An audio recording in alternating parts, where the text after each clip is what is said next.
Okay, well, nice meditation, very good. So, some of the last discussions and things, of course, were, you know, bringing up, about the Four Noble Truths and with what pain and suffering is within ourself, and learning to sit with ourself as we've done in the past weeks, and then also working with our emotions, our negativities within ourself, which that together with the karma becoming the cause. So we've went on a little bit about karma. So, okay, we finally have kind of hit more happy times. This is cessation of suffering, the third noble truth. So I'm going to talk about different things, but this is kind of what I want to go into a little bit here, because a lot of times for us it's kind of overwhelming. Oh, pain, suffering, and then these emotions and karmic formations and all of this and becomes overwhelming. So finally we get to the stage where it's kind of like the psychology, the psychological understanding of the Buddha. Nobody's looking for cessation if they don't understand something's got to stop. So what has to stop is our pain and suffering, is our samsara. So samsara is that Sanskrit word, which is that cyclic existence, which we keep recycling over and over and over again. And so once we start to recognize that, then I've told you before the thing about when I live in India and washing my clothes, and you clean the, you take your soap and you take your water and you add it to the sock, and you scrub and rub and squeeze, and dirt keeps coming out of it. And then the saying is that if you're not that smart, you think the cause of that dirt is the soap and water. So as you're beginning, kind of on the path, basically, you begin to recognize different levels of discomfort, of unsatisfactoriness that you didn't discover before, which is perfect. That's what we want, because that's the driving force to wanting to go beyond. And as we move on into the Mahayana path and begin to get off of ourselves, we can also feel, wow, if I feel like this, they can feel like that too. So then it becomes very good to say, okay, well, there's a cessation. There's actually a cessation to this pain and to the suffering that's going on. But what happens?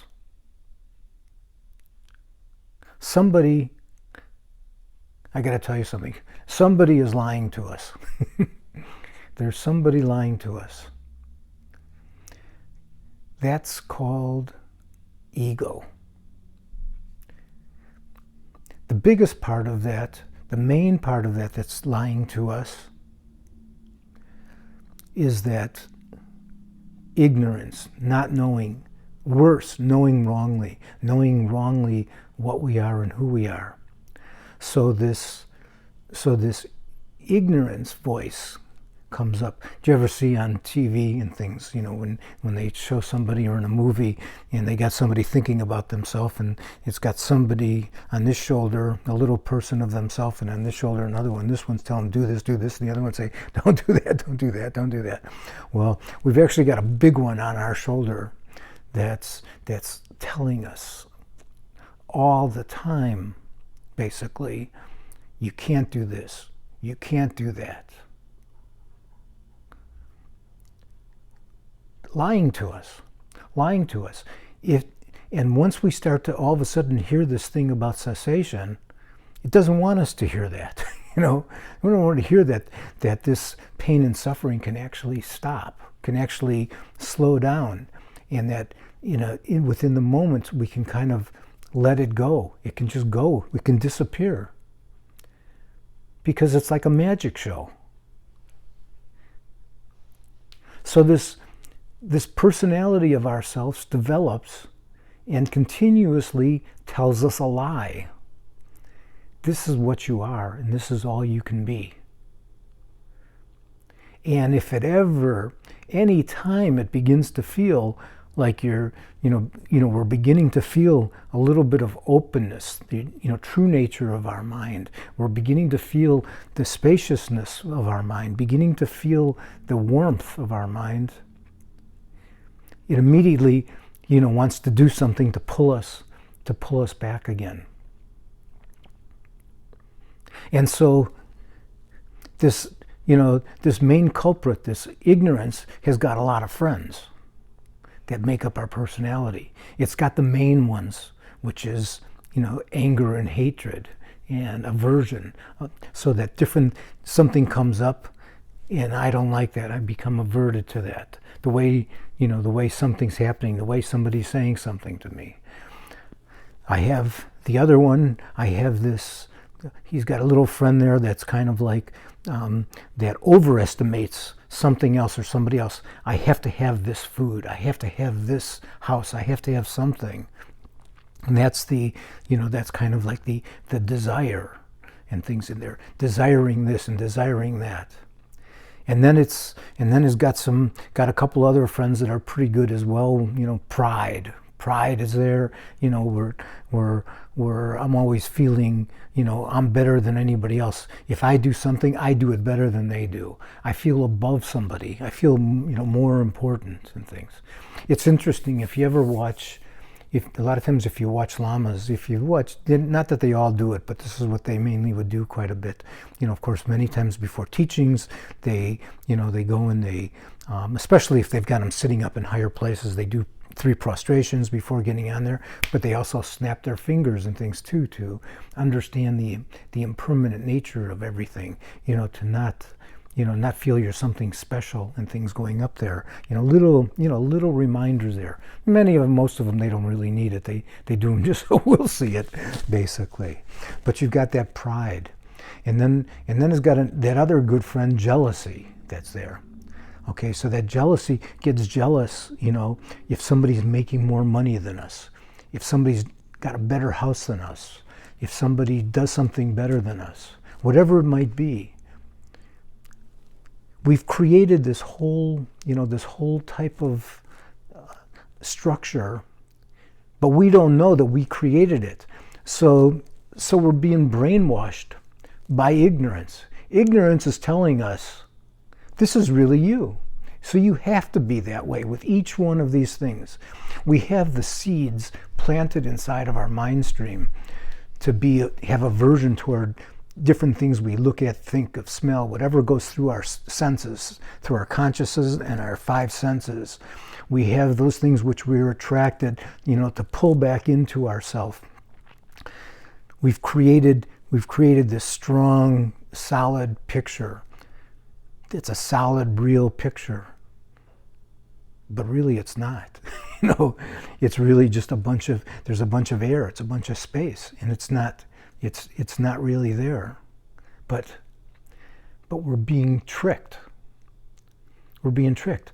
So all of a sudden, when we sit down and we sit quietly with ourselves and we meditate and we begin to experience more or less this matrix. And I only mentioned 5. There's a lot more friends there. There's a lot of different things that create different types of reactions to us, that happened, throughout the day. But basically, these main ones are ones that lock us up, and it's good because as long as we believe that, that liar there telling us his existence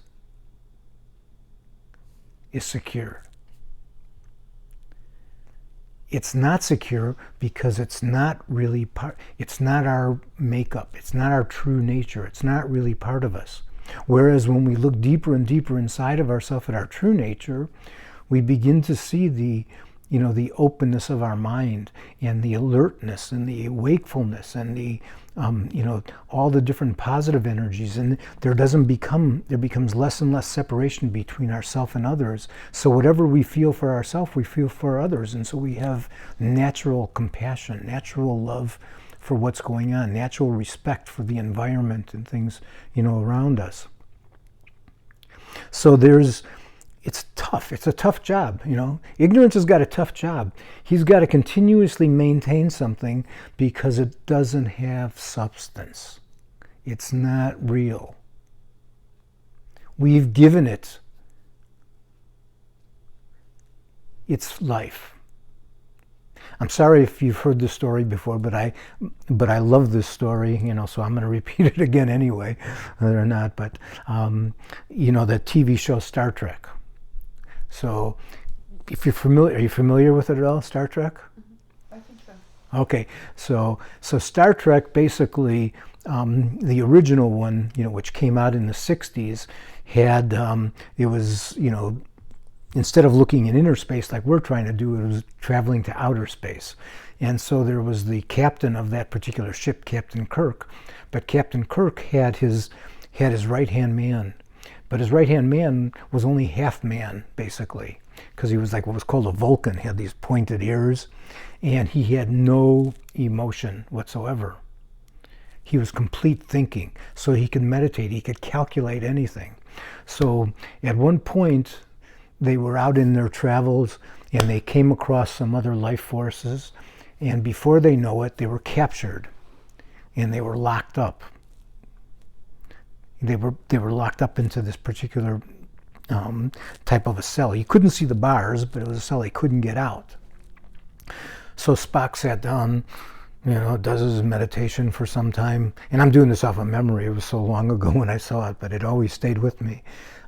He does his meditation, and he comes out and he says to the captain that life, that force that's keeping them locked up inside there is being fed off of them. As soon as they can let go of that, there's no more prison there for them. It lets them out. So I don't know if this story hits home for me. It's a very clear picture. When we begin to break the energy pattern that we've created our conceptual type of conditioning, which means everything we begin to experience, whether we're seeing, meditating, whatever it might be, is usually coming through that framework of that conditioning. True wisdom has nothing to do with that. True wisdom stands behind that, unchanging, always there, like the sun is always there. So the clouds come about, and you might think, oh, you have a little child says, oh, where's the sun? No, we have sun anymore? Or they have worse, we have an eclipse, and you can't see the sun or you can't see the moon. But it's there, it's always there. Whereas this ego thing has been a fabrication. We've had to program ourselves over and over and over again. We program ourselves and we stamp it.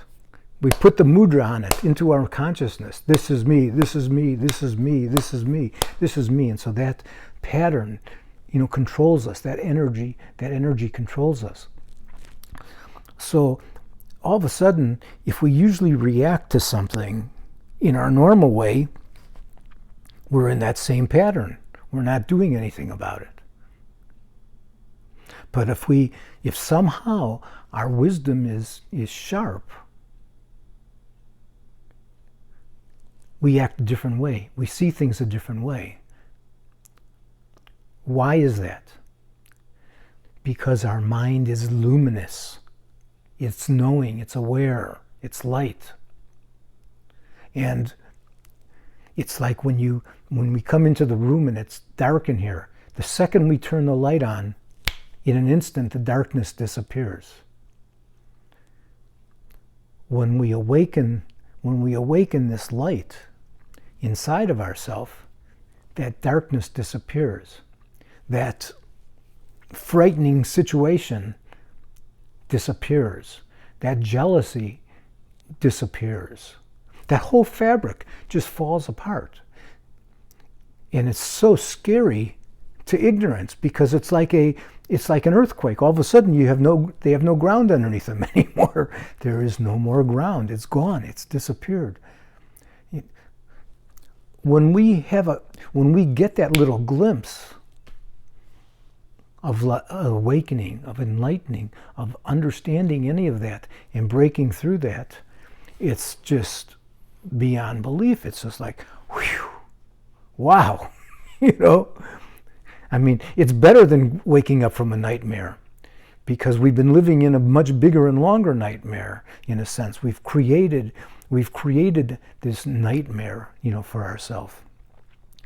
And so all of a sudden, if we get rid of the boss, the ringleader, ignorance, all of the others fall. All of the others fall. So what is ignorance doing? It's ignoring our true nature. And it's, as I said, worse than that. It's not only ignoring it, but it's knowing it wrongly. It's saying, this is me. I am this independent I that exists like this. And because I exist like this independently, everything in the world has been projected out of that vision. So the light, coming through the crystal, there's dirt on the crystal. So when we know properly, that's wisdom. When we know incorrectly, that's ignorance. The beauty of it all is that we can clean that dirt from our mind. That can disappear and allow the Buddha nature to completely develop, completely come out in full bloom, like a lotus flower opening up. And the ability to deal under that mind, under that energy, is far greater than anything we've experienced before. It's healing. It heals us. The moment when we're sitting there and we have some type of realization, some awakening, some opening inside there, the energy flow throughout our body that we're connected to, and to our inner body, psychic body, into all the different channels. All of a sudden, because our mind is becoming, well, this is the wrong thing to say. Mind is not becoming more pliable. We're recognizing our mind is pliable. Then our body becomes pliable as well.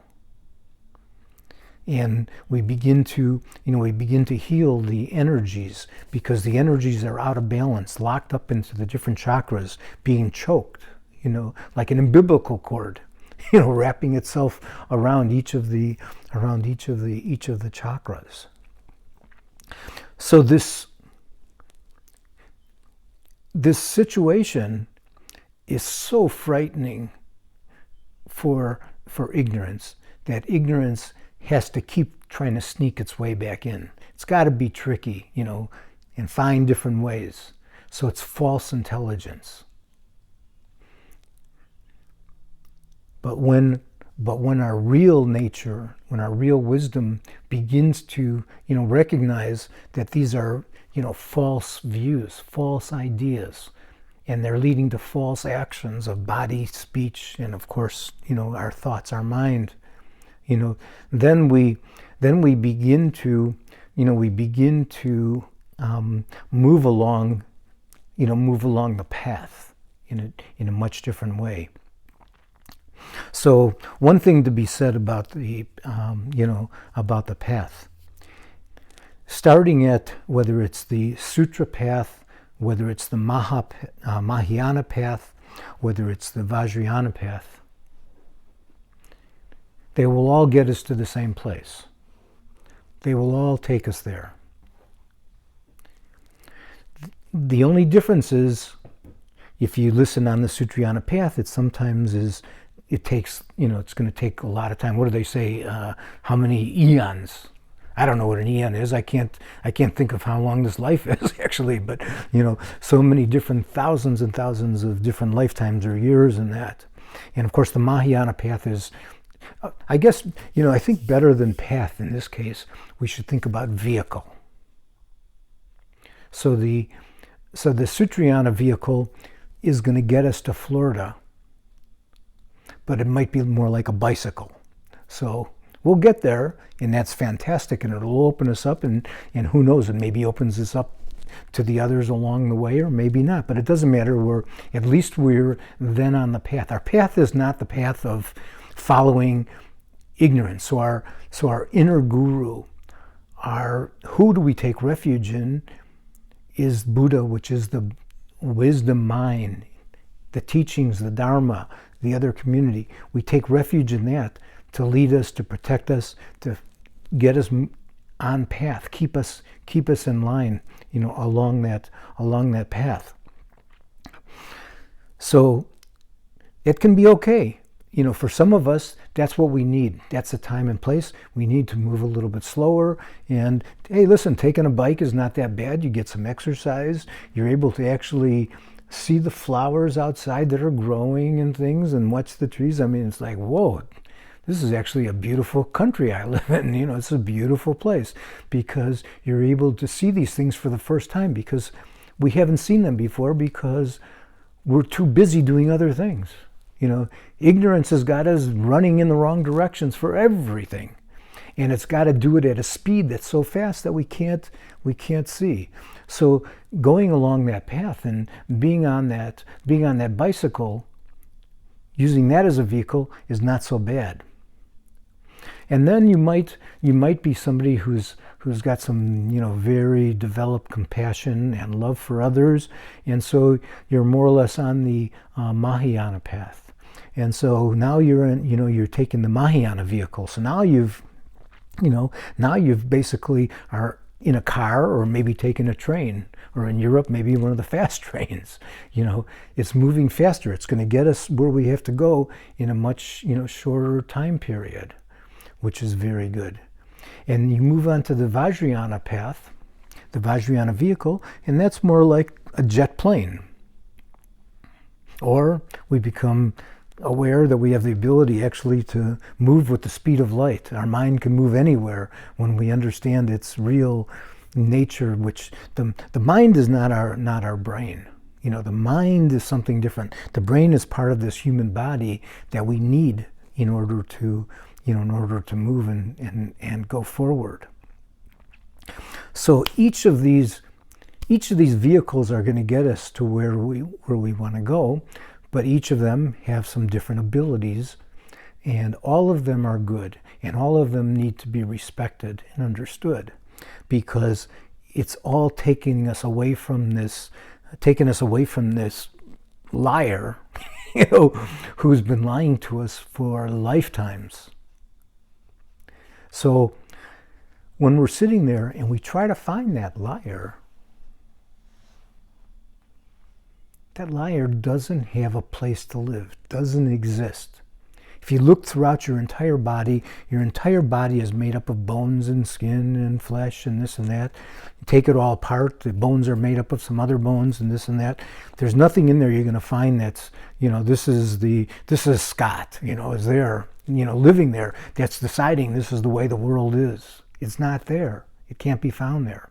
If you look at your consciousness is continuously moving. I read something recently where somebody said, you can never step in the same place in a river twice. I can't remember where I'd read it, but it was recently.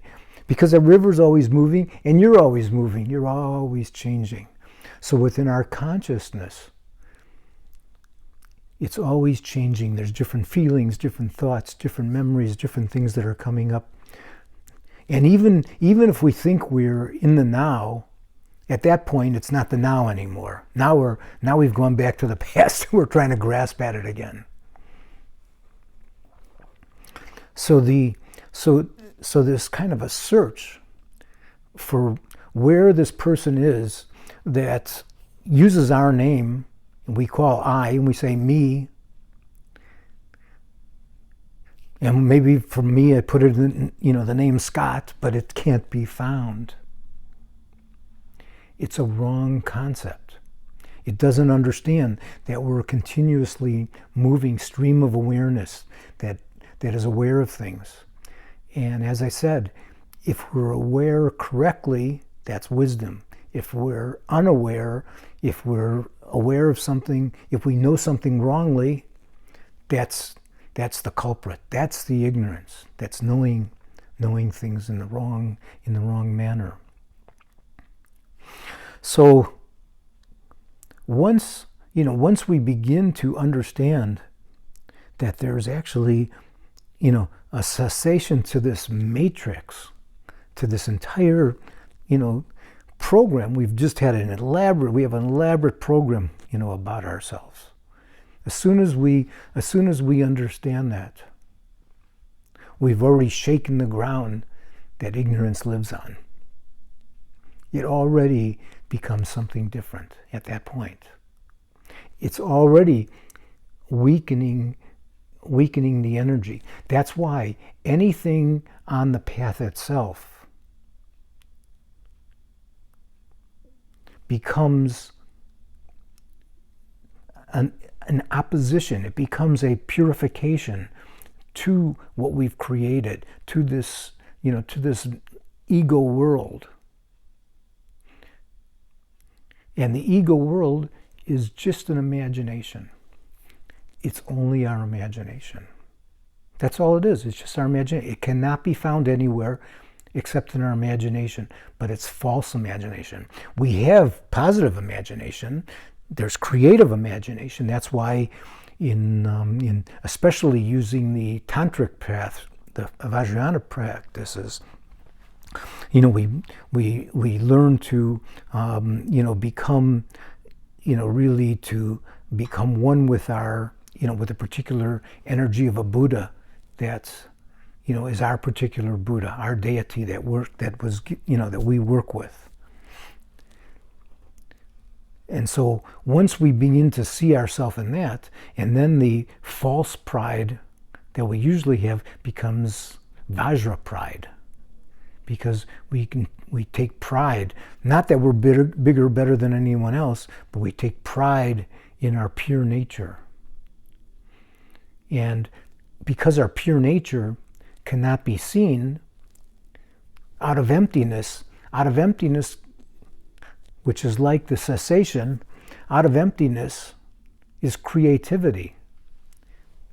So that's the creative stage of Tantra. We create ourselves as that particular Buddha, as that deity. We arise in that deity, and we feel as that deity. We don't feel skin and bones, though. We feel it's like light. It's like bubbles.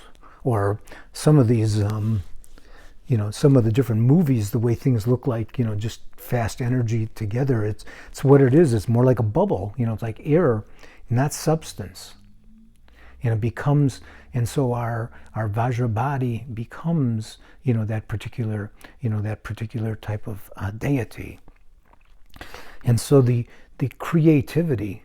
So what happens is that even though space,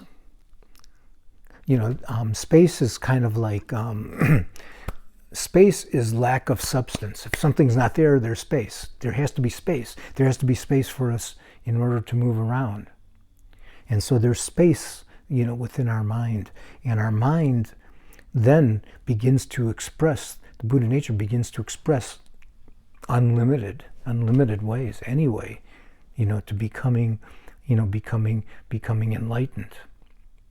So I've kind of moved off cessation, almost moved on to the path of cessation, which is, really to do with, many different things, whether it's right livelihoods or, the 8 Noble Truths and many of them, or again into the Mahayana or Vajrayana. But basically, the beauty of understanding the cessation is something that brings really overwhelming warmth and happiness inside of ourselves, inside of our mind. It kind of opens up because all of a sudden we see that what we can be is far more than we think, and it's certainly not this little garbage that we've been, that we've been carrying around with us. And that luggage comes with us everywhere. It doesn't matter whether we, go down to Florida or we go up into the mountains. That garbage, comes with us wherever it might be. And those seeds that are there will come in contact with a secondary condition. So, I can remember, sitting up doing retreat up in Laudo, Lama Zopa's, where he lived in his cave in his previous life, and that's 14,000 feet up at the base camp. There's almost nothing around. You're not hearing airplanes and things, but you don't even basically hear certain things like flies or different things. It's just such high altitude. But if there can be something, the mind will find something. It'll find the secondary condition, to irritate. So that's okay, though. That's what we want. We want something to work with. That's part of our path, is to begin to, work with whatever arises. All of that becomes the fertilizer. Every situation becomes the fertilizer for our development. So, I think we've kind of run our course here. Any thoughts, any questions? We can talk if you would like. And if not... Because you older, more garbage you keeping with yourself, right? Not the garbage, but I mean the bad habits, the minds, and all that stuff, which... Yeah, when you're young, that's a good point. When we're very young, we haven't really, the seeds of them are in my opinion, are in there from previous lives. But in this life, the conditions haven't created much. So when you're very young, the mind is kind of clearer and cleaner. And so, you might find yourself in situations where you're seeing things and you're just seeing them. But then the conceptual mind comes in and starts saying, I don't know, do I like that or not like it? Or even when you're a child, you sometimes, you can the same problem or same situation survive much lighter and better than you are older, right? Yeah. Such compassionate way, the children overcome compassionate way. Yeah, the truth of the matter is that the human mind in a particular life at earlier ages is definitely more open and freer and has natural type of focus. You could see with the kids, their ability, to concentrate with what they're doing. So, unfortunately, at a pretty early age, as I said, it begins to get worse and worse. And as you said, as you get older, you're definitely carrying more baggage with you, unless you've been lucky enough to maybe come in contact with some ways to telling you how to get rid of these suitcases, how to get rid of all. Release yourself from practice. Yeah. Well, you're basically going to get an exterminator for that bad guy ignorance that's been lying to you. So the beauty of it as you get a little bit older is that you can definitely have the ability. So in some ways, if you could take the ability to do that stuff as you get older back with the more younger mind. Yeah. So serious in any situation, probably. Yeah. So the teacher that I had when I was doing lots of martial arts living in San Francisco was a very famous Zen teacher, Suzuki Roshi. And he wrote the book, Zen Mind, Beginner's Mind. So what that's kind of means is that that our beginner mind, our kind of like our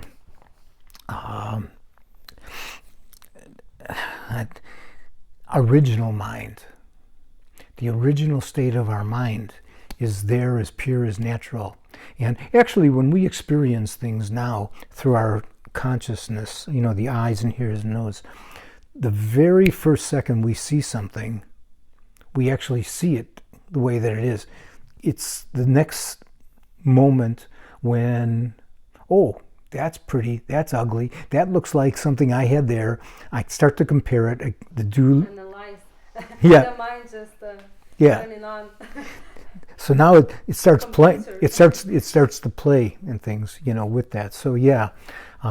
So the thing is that like Suzuki Roshi's whole thing is that always bring yourself in each situation into beginner's mind. So if we look outside, for the first time and just see, we might see it's, we then begin to see it for what it is. And the truth of what it is it's beyond our concepts of what's good, what's bad, what's pretty, what's ugly, and what are the emotions that go with this. It's pretty, I'm going to grasp at it. It's ugly, I'm going to push it away from me. Okay, so that original mind is there as part of our Buddha nature always. Question. Sure. I don't know about an answer, but a question, fine. What about after passing? So Passing away? Yeah, when we go from our physical bodies, the ignorance disappears or no? So when you first are passing away, basically, it's actually a very important time, especially in Tibetan Buddhism, for practicing. And the reason that happens is because the gross level minds begin to go into what's called the absorption process.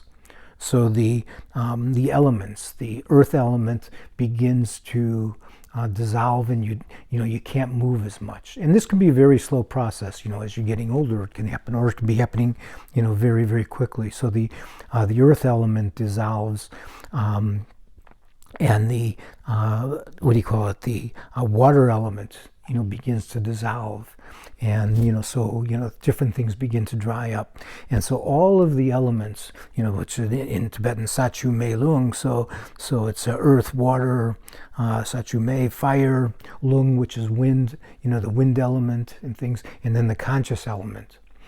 Once those take place, and in Tibetan Buddhism, the same thing happens at just before we fall asleep at night, but we're generally not aware of it. If we watch it, we're going to go through the absorption process fairly quick.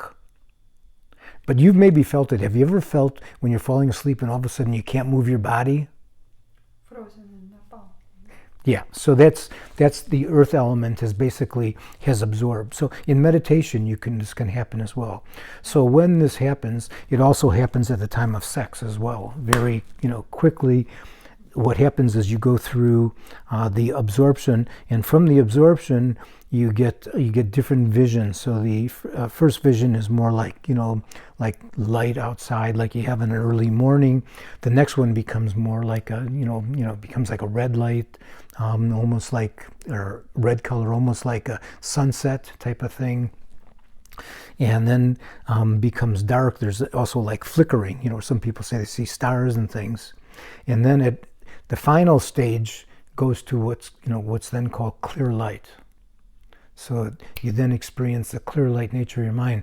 So when meditators, like when the Tibetans are, when a lot of times when the teachers will tell their students, I'm going to be dying now, close this off, don't let anybody bother me for whatever period of time, they will absorb into clear light and go into that meditation, basically. And so, at that particular time, you basically, as soon as if you're ordinary person, then as the as the mind leaves the body, although they say if the mind leaves through the lower areas, then it's usually you're not going to such good places. That's what they talk about, that, hell realms, which, and, as far as, going to pure lands or human rebirths or other, going through, the energy leaves the body. So the consciousness, as it moves there, is always going to still, unless you become enlightened in that clear light, is always going to carry like the, almost like if you clean, like when you clean your dishes, you clean the dishes off, but if you don't clean them real good, there's still like a little bit of a smell and things, with them. Do you ever notice that? Something, you clean your dishes, but you haven't completely cleaned them, so it leaves that little, it's more subtle. So the subtle level of the veil of ignorance is still there until you've either, absorb yourself into that clear light or come and take rebirth and finish your job in the next life or whatever. But that veil doesn't leave when you leave your body. It's just you don't have all the gross levels of it. You don't have the consciousness. You already can't hear things too well. You can't see things too well. You can't smell things too well. You can't feel. All the consciousness has absorbed. But why is it's important to hear the bardo prayers if somebody do like So to this help? is the state of Baba. Yeah. So basically, To help that consciousness to move? it goes back to this talk we're having today. Understand what's happening to you now is a projection of your mind. Just view it so you don't become frightened by certain things. You don't have any of the different emotions arise. So it's to settle your mind into a kind of a quiet spot. If an ordinary person doesn't have a lot of teachings, and you just say some things just in order to calm down, because if your mind at the very end is in a calm state, you're probably going to be okay. So usually the only way you're going to be in a calm state is because you're satisfied with your job this lifetime. But if somebody's not and they're dying, if they can stay calm, if they start to get worried and things that are happening, then they're going to freak out. They're already entering bad places. And so, that projects them into further bad places. So that's kind of why you do this reading of the bardo, which doesn't can be anything when you're with people. First important thing is to be calm, in things, and especially don't have a lot of people like family members coming and crying, "Oh, please don't die, don't die, don't die." Then they start to grasp, don't want to leave this body, don't want to, and it creates problems. So you want a calm, quiet, good environment as much as possible. But I'm not an expert. I'm just telling you what I've been told. Sure. Yes, thank you. Yeah. They said about until the moment when the child looks to the bird and nobody yet said this is the bird. The child see the bird who he is until he hears that somebody saying this is the bird. Then he will never see the bird again. Yeah, well, there's a lot of different things, and a lot of different sayings and stuff that go on. But as I said, the important thing is that understand what's going on is projections of your own mind. You've got teachings right now, so for you to understand this is projections of your own mind, just watch them like you watch a movie. Keep your mind calm and clear. You are just the watcher in this life. Yeah. But as we talk today, the interesting thing is that the deep awareness inside of us is self-knowing. It knows what's going on. It knows itself and things. So don't again grasp and think, if you start to think, okay, I'm this same person here, and okay, this thing's appearing to me. Well, that looks pretty good. I'm going to grasp at that. That looks pretty bad. I'm going to push it away. So you've got to just like in your meditation, it doesn't make a difference if it's sound outside that's coming in. It doesn't matter if it's different things that you're feeling in different parts of your body, you just stay there with an awareness of it. And if you lose the duality, if you lose, then you're like Spock. You said that energy that's been feeding completely, it dissipates. So all of a sudden, whatever is here or there is just energy. But it's not me having energy. It's not a dualism me. So when you meditate, you can begin to open everything up that's coming in, what's taking place, without a fixed ego fighting it. And that's a beautiful release at that time. That's the release that's fantastic. That opens our mind. That heals us. We then feel that. I mentioned about pliable. So in the beginning stages, our mind is kind of like it's like clay. We can shape it whichever way we want it to be, but we're so influenced that we don't know that. So we have to discover. Oh, hey, wait a minute! It's only made of clay. I can do it this way. That's fun. Yeah. It is fun. Nothing stopping you. Okay. Thank you.